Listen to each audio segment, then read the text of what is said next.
Ini bukan senjata baru, bukan senjata futuristik, tidak siluman, tidak dipamerkan di parade. Tapi justru inilah senjata yang paling sering diproduksi Rusia hari ini. Namanya Iskander-M rudal balistik taktis. Digunakan, diproduksi ulang, lalu digunakan lagi. Dan pertanyaannya sederhana, kenapa Rusia terus memproduksi Iskander-M secara massal?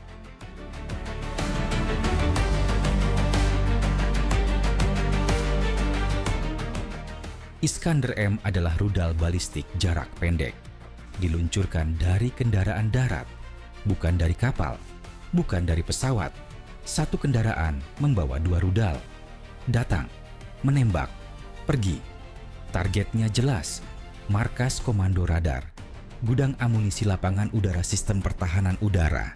Ini senjata pembuka jalan, bukan senjata duel, bukan senjata garis depan.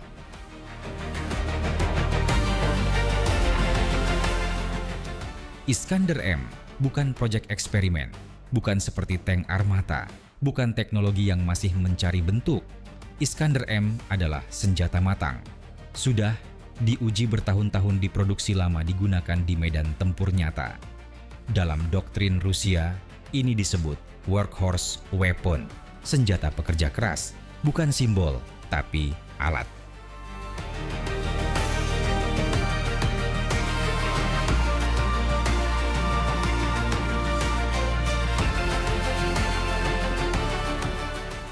Rudal jelajah terbang rendah, relatif lambat, masih bisa dicegat. Rudal balistik berbeda. Iskander-M melesat sangat cepat, naik tinggi lalu jatuh dengan sudut tajam sambil bermanuver. Waktu reaksi pertahanan udara sangat singkat. Dalam perang modern, siapa yang bereaksi paling lambat kalah.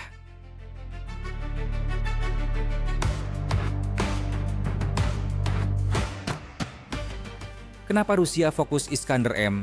Bukan karena tidak punya senjata lain, tapi karena Iskander-M paling masuk akal untuk perang panjang. Pertama, efisiensi, lebih murah dari senjata hipersonik, lebih cepat disiapkan dari pesawat. Kedua, fleksibilitas, tidak butuh bandara, tidak butuh laut, cukup jalan darat. Ketiga, risiko rendah, tidak ada pilot, tidak ada kru udara, tekan tombol, target hancur.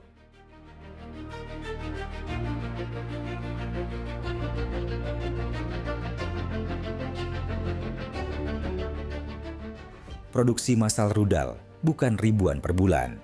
Dalam standar militer, puluhan per bulan, tinggi ratusan per tahun. 6 sangat serius. Yang penting bukan angka, tapi konsistensi. Iskander-M dipakai, lalu diganti, lalu dipakai lagi. Ini tanda satu hal, stok tidak dibiarkan habis.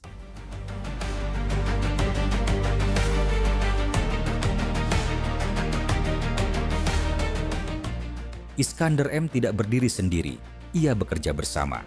Drone pengintai intelijen, satelit artileri, jarak jauh, serangan udara urutannya, radar dihantam pertahanan udara, terganggu logistik lumpuh baru.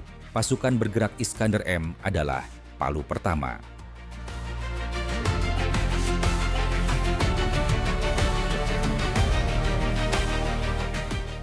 Peluncur Iskander-M bergerak cepat, berkamuflase, tidak menetap rudalnya, bermanuver, membawa umpan, berubah jalur di fase akhir. Bagi sistem pertahanan udara, ini masalah serius, tidak mustahil dicegat, tapi tidak mudah.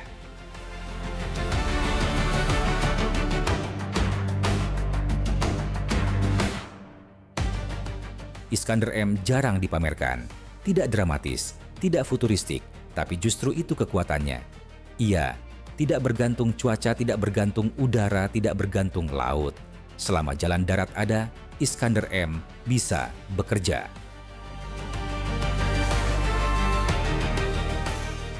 Iskander-M tidak diganti, ia di-upgrade. Akurasi meningkat, varian hulu ledak bertambah, integrasi data makin cepat, bukan berubah bentuk, tapi beradaptasi. Karena ini bukan senjata teoritis, ini senjata nyata. Digunakan, diisi ulang, digunakan lagi.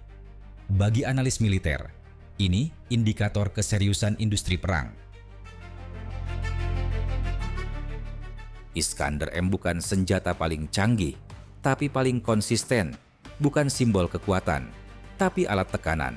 Selama konflik modern masih terjadi, selama logistik masih jadi sasaran, dan selama waktu reaksi menentukan hasil, Iskander-M akan terus diproduksi.